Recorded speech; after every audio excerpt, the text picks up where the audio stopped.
നമസ്കാരം. നെളിയോര വിശേഷങ്ങളിലേക്ക് സ്വാഗതം. നിയമസഭാ തെരഞ്ഞെടുപ്പിൽ പട്ടാമ്പി മണ്ഡലത്തിൽ LDF സ്ഥാനാർത്ഥിയായി വീണ്ടും മുഹമ്മദ് മുഹസിൻ MLA മത്സരിക്കും. മുഹമ്മദ് മുഹസിന് ഇത് 3ാം ഊഴമാണ്. മണ്ഡലത്തിൽ തുടങ്ങിവെച്ച പ്രവർത്തനങ്ങളുടെ പൂർത്തീകരണത്തിനും പുതിയ പദ്ധതികൾ ആവിഷ്കരിക്കുന്നതിനും ഒരവസരം കൂടി പട്ടാമ്പിക്കാർ നൽകുമെന്നാണ് കരുതുന്നതെന്ന് മുഹമ്മദ് മുഹസിൻ MLA പറഞ്ഞു. ഇനിയൊരു അവസരം ഉണ്ടാവില്ല, അതുറപ്പാ. അപ്പൊ നമ്മൾ ഇതുവരെ തുടങ്ങിവെച്ച പ്രവർത്തനങ്ങൾ പൂർത്തീകരിക്കാൻ ഒരുപാട് കാര്യങ്ങൾ നമ്മൾ പ്രഖ്യാപിച്ചിട്ടുണ്ട്. ജനങ്ങൾ ആവശ്യപ്പെട്ട അത് നടപ്പിലാക്കാനുള്ള ഒരു അവസരം എന്നുള്ള നിലക്ക് ഈ ഒരു ടേം കൂടി ജനങ്ങൾ നൽകുമെന്നാണ് ഞാൻ കരുതുന്നത്. 3 തവണയാണ് CPIയിൽ പരമാവധി മത്സരിക്കാൻ പറ്റുക. അപ്പൊ ഈ 3ാമത്തെ തവണ ഞാൻ നിൽക്കുമ്പോൾ ഇത് എനിക്ക് അടുത്ത തവണ ഇല്ല. അപ്പൊ അതുകൊണ്ട് തന്നെ ജനങ്ങൾ ഈ പറഞ്ഞ തുടർച്ച ഇപ്പൊ തുടങ്ങി വെച്ച കാര്യങ്ങളൊക്കെ പൂർത്തീകരിക്കാനും കൂടുതൽ നമ്മൾ പ്രഖ്യാപിച്ച കാര്യങ്ങൾ നടപ്പിലാക്കാനും ഉള്ള അവസരം കൂടി നൽകും എന്നാണ് ഞാൻ കരുതുന്നത്. നമ്മൾ ജനങ്ങളോട് പറയുന്ന കാര്യം, ഞാൻ 2016 വന്നപ്പോഴും അവരുടെ കൂട്ടത്തിൽ ഒരാളായിട്ട് ഞാൻ ഉണ്ടാകുന്നതാണ് 2016 പറഞ്ഞത്. 2026 ആകുമ്പോഴും പട്ടാമ്പിയിലെ ഓരോ വീട്ടിലും ആ വീട്ടിലൊരു അംഗം പോലെയാണ് ഞാനുള്ളത്. അവരുടെ കുടുംബത്തിലൊരാളായി, സഹോദരനായി, മകനായിട്ടൊക്കെ ഉള്ളത് തന്നെയാണ്. ഇന്നും ജനങ്ങളുടെ മുമ്പിൽ അങ്ങനെ നിൽക്കുകയാണ്. അങ്ങനെ നിൽക്കാൻ കഴിയുന്നതുകൊണ്ട് തന്നെ ആ കൂട്ടത്തിലൊരാളായിട്ട് തന്നെ അവർ ഏറ്റെടുത്ത് മുന്നോട്ട് കൊണ്ടുപോകുന്നുണ്ട്. അത് തുടരും എന്ന് തന്നെയാണ് ഞാൻ കരുതുന്നത്. പട്ടാമ്പിയിലെ സർക്കാർ ഓഫീസുകൾ ഒരു കുടക്കീഴിൽ ഒരുക്കുന്നതിനായുള്ള റവന്യൂ ടവറിന്റെ നിർമ്മാണോദ്ഘാടനം നടന്നു. തിരഞ്ഞെടുപ്പ് വിജ്ഞാപനം വരുന്നതിന് അരമണിക്കൂർ മുമ്പാണ് പട്ടാമ്പിയിൽ റവന്യൂ ടവറിന്റെ നിർമ്മാണോദ്ഘാടനം നടന്നത്. നാളെയാണ് നേരത്തെ നിർമ്മാണോദ്ഘാടനം നിശ്ചയിച്ചിരുന്നെങ്കിലും തിരഞ്ഞെടുപ്പ് തീയതി പ്രഖ്യാപനം ഞായറാഴ്ച 4 മണിക്കുണ്ടാകുമെന്നറിഞ്ഞതോടെയാണ് ഉദ്ഘാടനം ഉച്ചയ്ക്ക് ശേഷം നടത്താൻ തീരുമാനിച്ചത്. പട്ടാമ്പി നഗരസഭ വിട്ടു നൽകിയ പെന്തമണ്ണ റോഡിലെ മാർക്കറ്റ് സമീപത്തെ സ്ഥലത്താണ് റവന്യൂ ടവർ നിർമ്മിക്കുന്നത്. 34 കോടിയോളം രൂപ ചെലവഴിച്ചാണ് റവന്യൂ ടവർ നിർമ്മിക്കുക. മന്ത്രി കെ രാജൻ ഓൺലൈൻ വഴി ഇതിന്റെ നിർമ്മാണോദ്ഘാടനം നിർവഹിച്ചു. തുടർന്ന് ഈ ഗവൺമെന്റ് അധികാരത്തിൽ വന്നപ്പോൾ കേരളത്തിന്റെ ചരിത്രത്തിൽ ആദ്യമായി ഒരു പട്ടയ മിഷൻ കേരളത്തിൽ രൂപീകരിക്കുകയുണ്ടായി.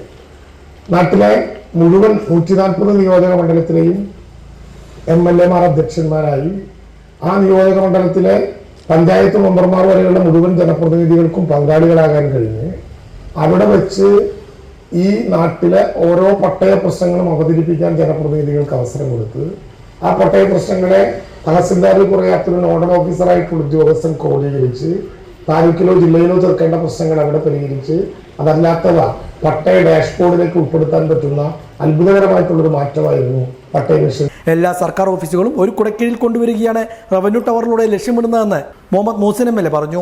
ഭാവിയിൽ ജില്ലകളുടെ രൂപീകരണം വരികയാണെങ്കിൽ റവന്യൂ ടവർ യാഥാർത്ഥ്യമായാൽ അത് ഗുണകരമാകുമെന്നും അധ്യക്ഷ പ്രസംഗത്തിൽ MLA സൂചിപ്പിച്ചു. എല്ലാ ഓഫീസുകളും ഒരു കുടക്കീഴിൽ വരുമ്പോൾ തന്നെ പൊതുജനങ്ങൾക്ക് ഏറെ പ്രയോജനമുള്ള രീതിയിലേക്ക് അതിനെ മാറ്റുകയും എല്ലാ തരത്തിലുള്ള സൗകര്യങ്ങളും അതിനുവേണ്ടി ഒരുക്കുകയും ചെയ്യുക എന്ന ലക്ഷ്യത്തോടു കൂടിയാണ് ഈ റവന്യൂ ടവർ ഇവിടെ യാഥാർത്ഥ്യമാകുന്നത്. പട്ടാമ്പി മണ്ഡലത്തിലെ 2ാമത്തെ പ്രധാനപ്പെട്ട ടവറാണ് നമ്മുടെ ഗവൺമെന്റ് ആരംഭിച്ച കിഫ്ബി ഫണ്ട് ഉപയോഗിച്ചുകൊണ്ട് യാഥാർത്ഥ്യമാകാൻ പോകുന്നത്. ആദ്യത്തെ ഈ മുനിസിപ്പൽ ടവർ ഏറ്റവും മികച്ച സൗകര്യങ്ങളോടുകൂടിയുള്ള മുനിസിപ്പാലിറ്റിക്കുള്ള ആസ്ഥാന മന്ദിരമായി മാറുകയാണ്. 100% കിഫ്ബി ഫണ്ട് ഉപയോഗിച്ചുകൊണ്ട് ആണ് ഇത് നിർമ്മിക്കുന്നത്. അതോടൊപ്പം തന്നെ റവന്യൂ ടവറും 34 കോടി രൂപയാണ് അതിനുവേണ്ടി കിഫ്ബി അനുവദിച്ചത്. അതിൽ നിലവിലുള്ള താലൂക്ക് ഓഫീസിലുള്ള എല്ലാ കെട്ടിടങ്ങളും ഇതിലേക്ക് മാറും. ഒപ്പം തന്നെ പുറത്ത് വാടക കെട്ടിടത്തിലും മറ്റും പ്രവർത്തിക്കുന്ന ലീഗൽ മെട്രോളജി ഓഫീസ് അടക്കമുള്ള മറ്റു ഓഫീസുകളും ഇതിന്റെ ഭാഗമായി ചേരും. നിലവിലുള്ള നമ്മുടെ വില്ലേജ് ഓഫീസ്, ആ വില്ലേജ് ഓഫീസും ഈ റവന്യൂ ടവറിലേക്ക് മാറും. കക്ഷി രാഷ്ട്രീയത്തിന് അതീതമായി എല്ലാവരും ഒരുമിച്ച് പ്രവർത്തിച്ചാൽ മാത്രമേ നാടിന്റെ വികസനം യാഥാർത്ഥ്യമാവുകയുള്ളൂവെന്നും തുടർന്നും അത് ഉണ്ടാകുമെന്നും ചടങ്ങിൽ സംസാരിച്ച നഗരസഭാ ചെയർമാൻ TP ഷാജി പറഞ്ഞു. ഒരു ഭരണസമിതി എന്ന് പറയുന്നത് തൊട്ടടുത്തൊരു ഭരണസമിതി അതിന്റെ പ്രവർത്തനങ്ങൾ തുടർന്ന് മുന്നോട്ട് കൊണ്ടുപോകണമെന്ന് ആഗ്രഹിക്കുന്ന ഒരു പൊതുപ്രവർത്തനമാണ്. അത് രാഷ്ട്രീയത്തിൽ അഭിപ്രായ വ്യത്യാസങ്ങൾ ഉണ്ടെങ്കിൽ പോലും പൊതുജനങ്ങളുടെ വിഷയങ്ങൾ വന്നു കഴിഞ്ഞാൽ അത് നിയമസഭാംഗമായാലും പാർലമെന്റ് അംഗമായാലും അതല്ലെങ്കിൽ പ്രാദേശിക ഗവൺമെൻറ് എന്ന് നമ്മൾ സൂചിപ്പിക്കുന്ന നഗരസഭയായാലും ഒറ്റക്കെട്ടായി പ്രവർത്തിച്ചു കഴിഞ്ഞാൽ ഒരു നാടിന് വലിയ മാറ്റങ്ങൾ ഉണ്ടാക്കിയെടുക്കാൻ നമുക്ക് എല്ലാവർക്കും സാധിക്കും. അപ്പോൾ കഴിഞ്ഞ കാലഘട്ടങ്ങളിലൊക്കെ സാധിച്ചിട്ടുണ്ട്. അത്തരം പ്രവർത്തനങ്ങളാണ് തുടർന്ന് മുന്നോട്ട് പോകുന്നത്. ഇനിയും അത്തരം പ്രവർത്തനങ്ങളുമായി മുന്നോട്ട് പോകുമെന്ന് മാത്രമേ ആവശ്യം. ഓങ്ങല്ലൂർ ഗ്രാമപഞ്ചായത്ത് പ്രസിഡന്റ് പി വിജയൻ, പട്ടാമ്പി നഗരസഭ vice chairperson Hasna Aneefa, T Gopalakrishnan, MN Karunakaran, മറ്റു ജനപ്രതിനിധികൾ, ഉദ്യോഗസ്ഥർ തുടങ്ങിയവരും ചടങ്ങിൽ പങ്കെടുത്ത് സംസാരിച്ചു. മില്ലുകാർ നെല്ല് സംഭരിക്കാത്തത് കർഷകർക്ക് തിരിച്ചടിയാകുന്നു. ചാലിശ്ശേരി പഞ്ചായത്ത് പെരുമണ്ണൂർ പാടശേഖരത്തിൽ കിലോ കണക്കിന് നെല്ലാണ് കെട്ടിക്കിടക്കുന്നത്. വിളവെടുപ്പ് കഴിഞ്ഞ് 1.5 മാസമായിട്ടും നെല്ല് സംഭരണം ആരംഭിക്കാത്തതോടെ 1000-ലധികം ചാക്ക് നെല്ല് പാടത്തും വീടുകളിലുമായി കെട്ടിക്കിടക്കുകയാണ്. വീട്ടിൽ സൂക്ഷിക്കാൻ സൗകര്യമില്ലാത്ത 3 കർഷകരുടെ 200 ചാക്ക് നെല്ല് ഇപ്പോഴും പാടത്തു തന്നെയാണ് കെട്ടിക്കിടക്കുന്നതെന്ന് കർഷകനായ പ്രമോദ് പറഞ്ഞു. മഴ പെയ്തിട്ട് അതിനായുള്ള മുഴുവൻ വെള്ളം വരുമ്പോൾ കണ്ടെന്ന് അറിഞ്ഞിട്ടുണ്ട്. അവിടെ കിടന്ന നെല്ലൊക്കെ മേലേക്ക് കയറ്റി വെച്ചിട്ടുള്ളതാണ്. പിന്നെ ഇത് കുറെ നനഞ്ഞിട്ടുണ്ട്. പിന്നെ ഇത് ടാർപ്പായ എടുത്തിട്ട് ഉണക്കി 2 ട്രിപ്പ് പായിട്ട് ക്ലിയർ ചെയ്ത് വെച്ചിട്ടുള്ളതാണ്. ഇത് ടോട്ടൽ ഇപ്പൊ ഈ ഇരിക്കണത് 200 ചാക്ക് ഉണ്ട്. പിന്നെ മേലെ കയറ്റിച്ചത് വേറെ 100 ചാക്ക് വേറെ ഇരിക്കുന്നുണ്ട്. ആകാശം കറുത്താൽ തന്നെ നെഞ്ചു നീറുന്ന അവസ്ഥയാണെന്നുള്ള ആശങ്ക കർഷകൻ ഗോപി പങ്കുവച്ചു. ഇത് എന്നും വന്ന് എടുത്തിടുക, ടാർപ്പായ വാടകയ്ക്ക് കൊടുത്തിട്ടാണ് അതിന് വാടക കൊടുക്കണം. എന്നപോലെ അതൊക്കെ പന്നികൾ ഇതൊക്കെ കുത്തി കേടെടുത്താൽ കുത്തി പൊളിക്കുക. അങ്ങനെ കഴിഞ്ഞ 1 മാസത്തോളമായി ഞങ്ങൾക്ക് വേണ്ടി ബുദ്ധിമുട്ടി. 1 മാസത്തിന് മേലെ ഇവിടെ കൊടുക്കും. 1 മാസത്തിന് മേലായി ഇപ്പൊ ഇവിടെ കൊടുന്ന് ബുദ്ധിമുട്ടിലൂടെ കിടക്കും. എത്ര ചാക്ക് അരി? ഇത് 130 ചാക്ക് ഇവിടെ ഉണ്ട്. 40 ചാക്ക് അങ്ങേപ്പുറത്ത് കിടക്കാനുണ്ട്. ഈ പാടത്ത് പാടത്തിൽ 10-250 ചാക്ക് അവിടെ കിടക്കാനുണ്ട്. അങ്ങനെയൊക്കെയുള്ള ബുദ്ധിമുട്ടുകൾ ഇടങ്ങേറിലും കിടന്നിട്ട് നശിക്കുകയാണ് ഞങ്ങള്. ഒരു പണിക്കും തരത്തിനും പോകാൻ പറ്റുന്നില്ല. നമുക്ക് കൂലിപ്പണി എടുത്തല്ലാതെ നമുക്ക് തിന്നാണ്. നമുക്ക് കൂലിപ്പണി എന്നവര് കൊണ്ടുവന്ന് ഒന്നും ഉറപ്പ് പറഞ്ഞിട്ടില്ല. ഒന്നും ഉറപ്പില്ല. സംഭരണത്തിനായി ടോക്കൺ ലഭിച്ച് 1 മാസം കഴിഞ്ഞിട്ടും മില്ലുകാർ നെല്ലെടുക്കാനെത്താത്തതാണ് കർഷകർക്ക് ആശങ്കയാകുന്നതെന്ന് പാടശേഖര സമിതി ഭാരവാഹികൾ പറയുന്നു. മഴ പെയ്യുമോ എന്ന ആശങ്കയ്ക്ക് പുറമെ കാട്ടുപന്നി ശല്യവും ഭയക്കേണ്ട അവസ്ഥയിലാണ് കർഷകർ. നെല്ല് സംരക്ഷിക്കാൻ ടാർപ്പായകൾ വരെ വാടകയ്ക്കെടുത്ത് മറച്ചുവെച്ചിരിക്കുകയാണ്. വിഷയത്തിൽ നടപടി ആവശ്യപ്പെട്ട് വാർഡ് മെമ്പർ കാസിം, ജില്ലാ കളക്ടർ, സപ്ലൈകോ അധികൃതർ എന്നിവരുമായി ബന്ധപ്പെട്ടുവെങ്കിലും നെല്ല് സംഭരണം വൈകുന്നതിനെക്കുറിച്ച് അറിവില്ലെന്നാണ് PMO ഓഫീസിൽ നിന്ന് ലഭിച്ച മറുപടി. അതേസമയം ഉടൻ നെല്ല് സംഭരണം നടത്താമെന്ന് അധികൃതർ അറിയിച്ചിട്ടുണ്ടെങ്കിലും അത് എത്രത്തോളം നടപ്പാകുമെന്ന ആശങ്ക കർഷകർക്കുണ്ട്. കാലവർഷം എത്തുന്നതിന് മുമ്പ് തന്നെ നെല്ല് സംഭരണം നടത്തി കർഷകരുടെ ആശങ്ക അകറ്റണമെന്നും പഞ്ചായത്ത് കേന്ദ്രീകൃതമായ വിത്തുൽപാദന കേന്ദ്രങ്ങളും സംഭരണശാലകളും അരിമില്ലുകളും സ്ഥാപിക്കാനുള്ള സാധ്യതകൾ അധികൃതർ പരിശോധിക്കേണ്ട സമയമാണിതെന്നും പെരുമണ്ണൂർ പാടശേഖര സമിതി പ്രസിഡന്റ് KS രാജേന്ദ്രൻ പറഞ്ഞു. ഇന്നലെ ഭാഗ്യവശാൽ അദ്ദേഹം വരികയുണ്ടായി. അതിലൊരു സന്തോഷവും നന്ദിയും ഞങ്ങൾക്കുണ്ടായി. ഇവിടുത്തെ 4-ാം വാർഡിലെ മെമ്പർ ശ്രീ കാസിം ഇവിടെ വന്നിട്ട് ഇതുമായി ബന്ധപ്പെട്ട് പാഡി മാനേജ്മെന്റ് ഓഫീസർമാരെ വിളിക്കുകയുണ്ടായി. അതുപോലെ തന്നെ കലക്ടറെ വിളിച്ചു. അദ്ദേഹം ഈ പരാതികൾ അവരുടെ ശ്രദ്ധയിൽപ്പെടുത്തിയിട്ടുണ്ട്. ഫെബ്രുവരി 3-ന് ചേർന്ന വിപുലമായ യോഗത്തിൽ ഇത് സംബന്ധിച്ച് ചർച്ച ചെയ്തിരുന്നുവെങ്കിലും ഇതുവരെ നടപടികളൊന്നും ഉണ്ടായിട്ടില്ലെന്നും അദ്ദേഹം കൂട്ടിച്ചേർത്തു. വർഷം മുഴുവൻ മണ്ണിനൊപ്പം ജീവിച്ചവരുടെ വിയർപ്പിന് വില കിട്ടുന്ന ദിവസത്തെ കാത്തിരിക്കുകയാണ് പെരുമണ്ണൂർ പാടശേഖരത്തിലെ കർഷകർ. ആനക്കര പന്നിയൂർ വരാഹമൂർത്തി ഭൂമിദേവി ക്ഷേത്ര ജീർണോദ്ധാരണ കമ്മിറ്റി ഏർപ്പെടുത്തിയ 8ാമത് പന്നിയൂർ വരാഹ കീർത്തി പുരസ്കാരം ചലച്ചിത്ര പിന്നണി ഗായകൻ G. വേണുഗോപാലിന്. വരാഹ ജയന്തിയുടെ ഭാഗമായി ഏപ്രിൽ 7-ന് വൈകിട്ട് 6-ന് നടക്കുന്ന സാംസ്കാരിക സമ്മേളനത്തിൽ ക്ഷേത്രം ട്രസ്റ്റി കോഴിക്കോട് സാമുദ്രി രാജ പുരസ്കാരം കൈമാറും. 25,000 രൂപയും പ്രശസ്തിപത്രവും ബലകവും അടങ്ങുന്നതാണ് പുരസ്കാരം. വരാഹ ജയന്തി ആഘോഷങ്ങൾക്ക് മാർച്ച് 30-ന് ശ്രീമദ് ഭാഗവത സപ്താഹ യജ്ഞത്തോടെ തുടക്കമാകുമെന്ന് ക്ഷേത്ര ജീർണോദ്ധാരണ കമ്മിറ്റി ഭാരവാഹികൾ അറിയിച്ചു. മൂർക്കന്നൂർ ശ്രീഹരി നമ്പൂതിരിയാണ് യജ്ഞാചാര്യൻ. എല്ലാ ദിവസവും പ്രസാദഊട്ട്, ദീപാരാധനയ്ക്ക് ശേഷം വിവിധ കലാപരിപാടികൾ, അന്നദാനം എന്നിവയും ഉണ്ടാകും. യോഗത്തിൽ ക്ഷേത്രം executive officer VC Satheesh Kumar, secretary K. Vasudevan, coordinator Prasad Panniyoor, CK Sasi Pachatri, KP Manoj Kumar എന്നിവർ സംസാരിച്ചു. കോഴിക്കോട് സാമുദ്രി രാജ വക പന്നിയൂർ ശ്രീ വരാഹമൂർത്തി ക്ഷേത്രത്തിലെ വരാഹ ജയന്തി മഹോത്സവം 2026 മാർച്ച് 30-ാം തീയതി ആരംഭിച്ച് ഏപ്രിൽ മാസം 7-ാം തീയതി അവസാനിക്കുകയാണ്. വരാഹ ജയന്തിയുടെ ഭാഗമായി മാർച്ച് 6-ാം തീയതി വൈകിട്ട് ോടുകൂടി ഭാഗവത സപ്താഹം മൂർക്കന്നൂർ ശ്രീഹരി നമ്പൂതിരിയുടെ നേതൃത്വത്തിൽ ഭാഗവത സപ്താഹ യജ്ഞവും തുടർന്ന് 8ാമത്തെ ദിവസം വരാഹ ജയന്തി ദിനമാണ്. അന്ന് വൈകുന്നേരം 7 മണിക്ക് ക്ഷേത്രത്തിൽ വെച്ച് നടക്കുന്ന സാംസ്കാരിക സമ്മേളനത്തിൽ വർഷത്തെ വരാഹ ജയന്തി മഹോത്സവം 2026 മാർച്ച് 30 തുടങ്ങി ഏപ്രിൽ 7 വരാഹ ജയന്തിയോട് കൂടി സമാപിക്കുന്നു. വരാഹ ജയന്തി ഉത്സവത്തോടനുബന്ധിച്ചിട്ട് ക്ഷേത്രത്തിൽ വെച്ച് വിവിധ പരിപാടികൾ നടക്കുന്നുണ്ട്. അന്നദാനം, നൃത്തനൃത്യങ്ങൾ, അതുപോലെ സോപാന സംഗീതം തുടങ്ങിയ വിവിധ കലാരൂപങ്ങൾ ക്ഷേത്രത്തിൽ നടക്കുന്നുണ്ട്. അതിനോടനുബന്ധിച്ച് മാർച്ച് 7 നടക്കുന്ന വരാഹ കീർത്തി പുരസ്കാരം ഇപ്രാവശ്യം ജി വേണുഗോപാലിനാണ് കൊടുക്കുന്നത്. 25,000 രൂപയും പ്രശസ്തി പത്രവും ശിലാഫലവും കൂടി ക്ഷേത്രം ട്രസ്റ്റി സാമൂഹ്യ രാജ അവർകളാണ് പുരസ്കാരം സമർപ്പിക്കുന്നത്. ഇതോടുകൂടി വരാഹ ജയന്തി ഉത്സവത്തിന്റെ സമാപനം കുറിക്കുന്നു. ചാലിശ്ശേരി കുന്നത്തേരിയിലെ TP ഉണ്ണികൃഷ്ണൻ സ്മാരക വായനശാല നാട്ടുകാർക്കായി ഇഫ്താർ വിരുന്നൊരുക്കി. ഏകദേശം 800ഓളം പേർ സ്നേഹവിരുന്നിൽ പങ്കെടുത്തു. Thrithala block panchayat president PR Kunjunni, Chalissery panchayat president Ramla Beerankutty, ward മെമ്പർമാർ, രാഷ്ട്രീയ സാംസ്കാരിക രംഗങ്ങളിലെ പ്രമുഖർ തുടങ്ങിയവർ പങ്കെടുത്തു. വായനശാല രക്ഷാധികാരികളായ KA Ramakrishnan, TS Subramanian, KK Suresh Babu, ഭാരവാഹികളായ സുജിത, ദാസൻ, പൗർണമി, സെക്രട്ടറി പ്രഭാകരൻ, യുവജനവേദി ഭാരവാഹികൾ തുടങ്ങിയവർ നേതൃത്വം നൽകി. തലക്കശ്ശേരി വെങ്ങശ്ശേരിക്കാവ് ഭഗവതി ക്ഷേത്രത്തിലെ പൂരം ഭക്തിസാന്ദ്രമായി. രാവിലെ ഗണപതി ഹോമം, വിശേഷാൽ പൂജകൾ, തന്ത്രിപൂജ എന്നിവയോടെ ചടങ്ങുകൾക്ക് തുടക്കമായി. തുടർന്ന് ക്ഷേത്രത്തിൽ നിന്ന് ശ്രീമൂലസ്ഥാനമായ വേങ്ങശ്ശേരി മനയിലേക്ക് എഴുന്നള്ളിപ്പുണ്ടായി. ഉച്ചയ്ക്ക് ശേഷം ശ്രീമൂലസ്ഥാനത്ത് നിന്ന് 3 ആനകളുടെയും നാദസ്വരത്തിന്റെയും അകമ്പടിയോടെ ക്ഷേത്രത്തിലേക്ക് തിരിച്ചെഴുന്നള്ളിപ്പ് നടന്നു. പഞ്ചവാദ്യം, വിവിധ ദേശക്കാരുടെ ആഘോഷവരവുകൾ, കലാമണ്ഡലം വള്ളൂർ മുരളീധരന്റെ നേതൃത്വത്തിലുള്ള മേളവും ഉണ്ടായി. സന്ധ്യയ്ക്ക് ദീപാരാധനയ്ക്ക് ശേഷം ഓങ്ങല്ലൂർ ശങ്കരൻകുട്ടി നായരും രാത്രിയിൽ ചെറുതാഴം വിഷ്ണുരാജും സദനം അശ്വിൻ മുരളിയും അവതരിപ്പിച്ച ഡബിൾ തായമ്പകയും അരങ്ങേറി. തുടർന്ന് പാലച്ചൂട്ടിൽ നിന്നുള്ള താലം കൊളുത്തി 1000 എഴുന്നള്ളിപ്പ്, പഞ്ചവാദ്യം, ചെണ്ടമേളം, ഇടയ്ക്ക പ്രദക്ഷിണം എന്നിവയും ഉണ്ടായി. കൊടിയിറക്ക ചടങ്ങോടെ പൂരം സമാപിച്ചു.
സ്നേഹത്തിന്റെയും സാഹോദര്യത്തിന്റെയും സന്ദേശം വിളിച്ചോതി കൂറ്റനാട് വട്ടംപറമ്പൻസിന്റെ നേതൃത്വത്തിൽ സമൂഹ നോമ്പുതുറ സംഘടിപ്പിച്ചു.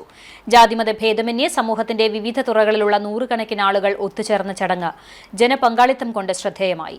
തദ്ദേശ സ്വയംഭരണ വകുപ്പ് മന്ത്രി MB രാജേഷ്, മുൻ തൃത്താല MLAയും KPCC വൈസ് പ്രസിഡന്റുമായ VT ബൽറാം എന്നിവർ ചടങ്ങിൽ മുഖ്യാതിഥികളായി.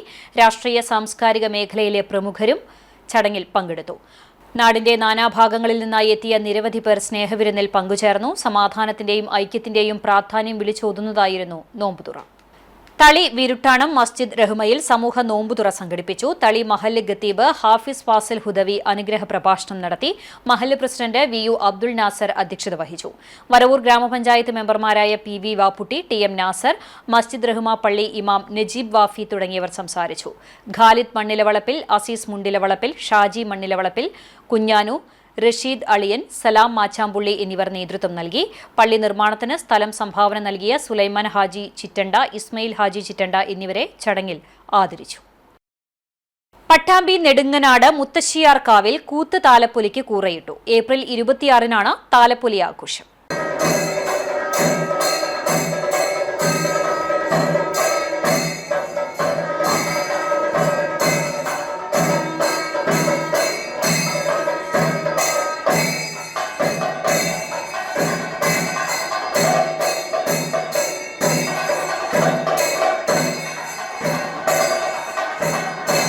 പട്ടാമ്പി നെടുങ്ങനാട് മുത്തശ്ശേർക്കാവിൽ കൂത്തുതാലപ്പൊലിക്ക് കൂറയിട്ടു.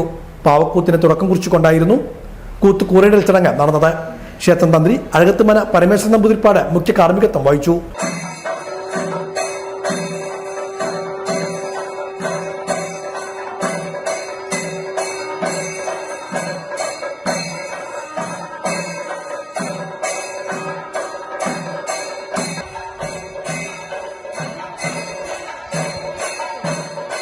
ദിവസത്തെ പാവക്കൂത്തിന് ശേഷം ഏപ്രിൽ 26-നാണ് ക്ഷേത്രത്തിലെ കൂത്തുതാലപ്പൊലി ആഘോഷിക്കുക. പത്തിരിപ്പാല, മാവിത്തൊടി, നാരായണപ്പുലരുടെ നേതൃത്വത്തിലാണ് പാവക്കൂത്ത് നടക്കുന്നത്. 5 ദേശങ്ങളുടെ തട്ടകമാണ് ക്ഷേത്രം. കൂത്തിയോടൽ ചടങ്ങിനോടനുബന്ധിച്ച് തായമ്പകയും അരങ്ങേറി. മട്ടന്നൂർ ശ്രീരാജിന്റെ നേതൃത്വത്തിലായിരുന്നു തായമ്പക നടന്നത്.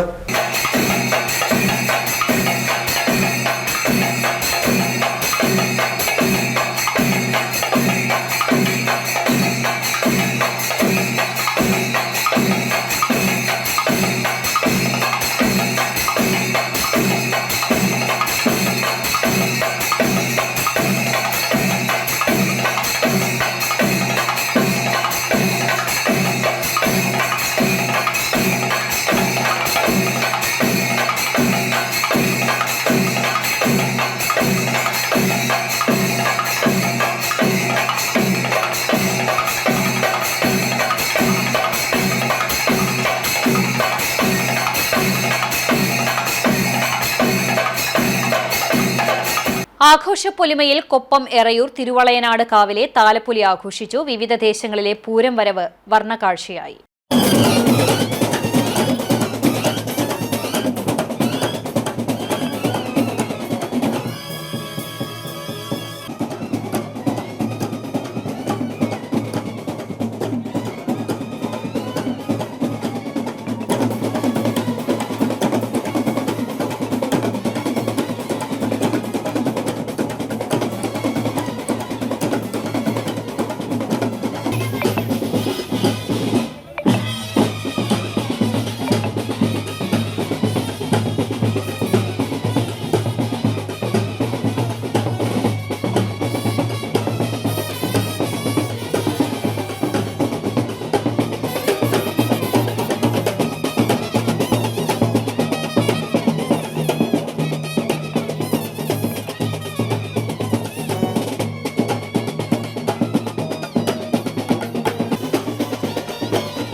സംയോജിത ശിശു വികസന സേവന കേന്ദ്രത്തിന്റെ നേതൃത്വത്തിൽ നാഗൽശ്ശേരി ഗ്രാമപഞ്ചായത്തിലെ അംഗൻവാടികൾക്ക് ആവശ്യമായ baby chair, weighing machine, gas stove, mixie, idli cooker തുടങ്ങിയ ഉപകരണങ്ങൾ വിതരണം ചെയ്തു.